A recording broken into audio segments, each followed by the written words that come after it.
Hi guys! Maganda rin gabi! Welcome back po dito sa Gandara sa channel for showbiz update. Andito na naman nga po akong muli nagbabalik. Ang nagmamaganda na niyo ko Diyos Mosong Kimpaw, wala na pong iba. Ang lokareta si Gandara SRU upang magatid sa inyo ng latest update and fresh happenings patungkol kina Kincho and Paolo Avellino. And para nga po sa gabing ito ang tatalakay naman po natin at pag-uusapan ay mayroon pong kinalaman dito sa mga bali-balita na si Gerald hindi raw po sumusuko kay Kim Chiu. Meron pa daw pong nilalapitan. Pero bago po lahat ng iyan sa mga di pa nakaka-subscribe sa ating channel, maaari lamang na pindutin po ninyo ang subscribe button at notification bell natin na nariyan sa baba upang kayo po ay maging updated at ma-notify tuwing may bago tayong chika at balita hinggil sa Kimpaw. Basta mga balita na may kinalaman kina Kim Chiu and Paolo Avellino, sagot na po natin yan. Namantala, nais din po natin magpasalamat sa ating mga taga-subaybay na nakatutok sa atin pong daily updates. And bilang pasasalamat natin, ilang mga comments ang napili po natin basahin tonight upang bigyan na rin po ng tinig ang kanilang mga komento at opinion. So, narito nga po ang first commentary natin ngayong gabing ito. Shout out at magandang gabi, Ma'am Mila Carillo. Ayon po sa kanya, Ma'am Gandara, sayang hindi ko nakita ang Kimpaw sa ASAP kasi hindi ko nasilip ang cellphone ko. Sorry ma'am, nasilip ko rin sa payuda ninyo. Sapat na kami na makita namin ang Kimpaw. Nandito lang kami hanggang dulo. Iwasan masira ang Kimpaw. Tama ka ma'am, saksi ang langit at lupa na wala silang tinatapakan na tao. Nananatili pa rin na number 1 priority ng buong bansa, ang Kimpaw. Saksi po talaga ang langit, Mamila Carillo, sa mga pinagdaanan nila Kim and Paolo. Alam po ng langit na wala po silang tinatapakang ibang tao, lalong-lalo na po si Chinita Princess. Yung mga binabato po kay Kimi dahil nabuo ang Kimpaw, alam po ng langit na wala pong kasalanan si Chinita Princess doon. Okay po, wala po siyang kasalanan, wala siyang tinatapakang mga tao. 'Di ba?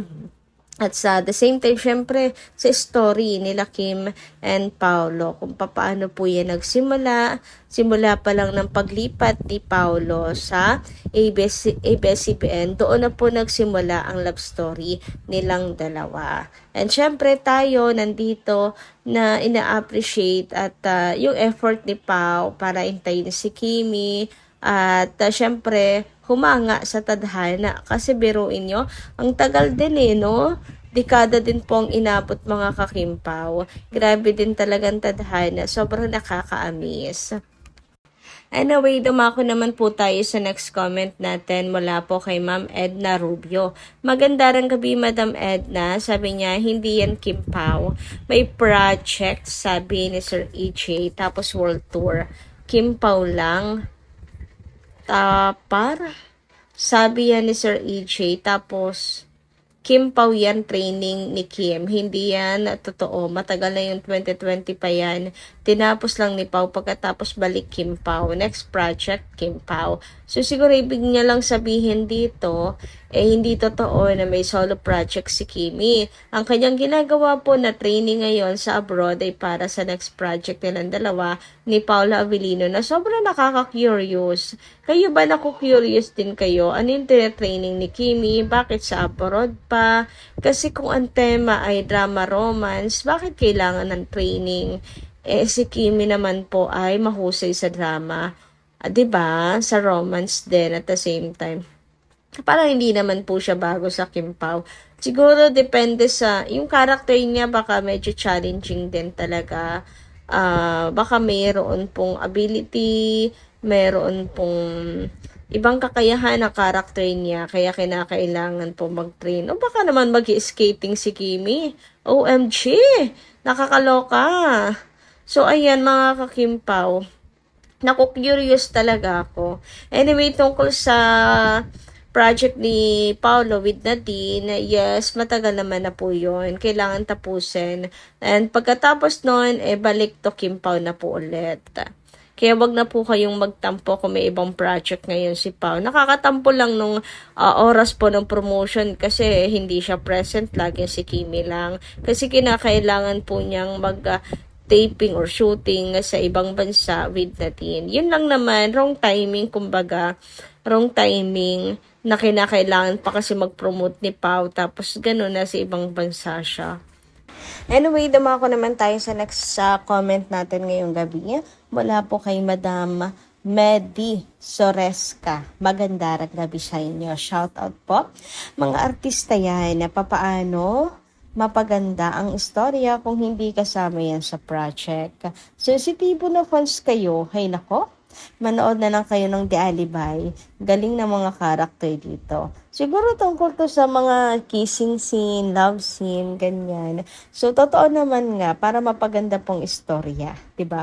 Well, pero hindi natin masisisi ibang mga fans guys maging selfish, ganyan, nasobrahan po kasi sa pagmamahal kina Kim and Paolo. Yung mga seniors nga naiinis kapag di ba, napapanood na ngayon sa Free TV ang The Alibay. Naiinis sila kapag hindi nila nakikita si Kimi sa screen. Pero, para kasing bumabalik din sa pagkabata, ganyan. So, syempre, kung sino lang gusto nilang makita, dapat na lang din nating unawain. Pero, yun nga, kinakailangan po kasi para mapaganda yung istorya. So, hindi naman po tayo nanood ng vlog lang na sila lang, sa kanila lang nakafocus, nasa kanila lang ang camera. 'Di ba? So, ayun. Dapat po ay maging mapag-unawa po tayo at syempre, maging malawak yung isip tungkol dito. So, trabaho lang po ang ginagawa nila Kim and Paolo. So, kung may iba man po kakissing scene, okay lang po yan. Anyway, dumako naman po tayo dito sa chika na kumakalat ngayon sa social media. Eto paborito ng Big Boss, nananatiling sikat at lagi may proyekto si Kim Chiu dahil di umano ay isa siya sa mga paboritong artista ng mga matataas na opisyal o Big Boss ng ABS-CBN. So, tungkol dito, pag ito lang yung binasa mo, parang negative yung dating kasi parang sinasabing may palakasan. 'Di ba? And kung babasahin nyo naman yung caption, ang action star ng network may bagong misyon. Mukhang hindi lang sa pagtakbo mahusay si Papa Gerald dahil ang chismi sa tabi-tabi, pasimple raw itong umaaligid sa isang kilalang Big Boss. Strategy nga ba ito para sa inaasam na Unite movie nila ni Kim Chiu?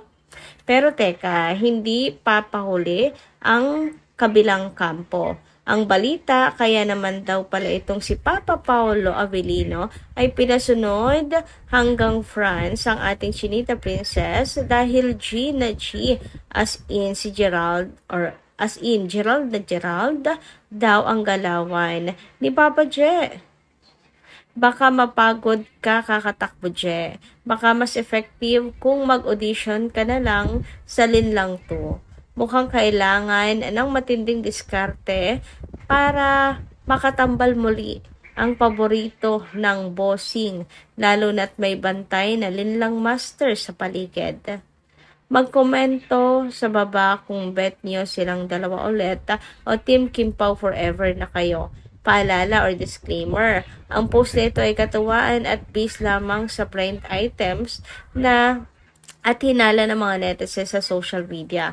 Wala pong opisyal na balita o kumpirmasyon mula sa mga malalaking TV stations o sa kampo ng mga artista. Chismis lang po ito, bawal ang Bitcoin, huwag seryosohin.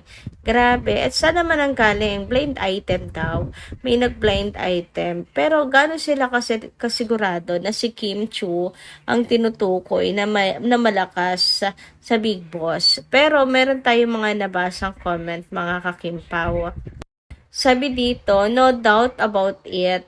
Kung isa ka sa mga A-listers ng ABS, syempre, bakit hindi nila i-prioritize si Kim for the fact na isa siya sa nagbibigay ng malaking profit sa mother network niya?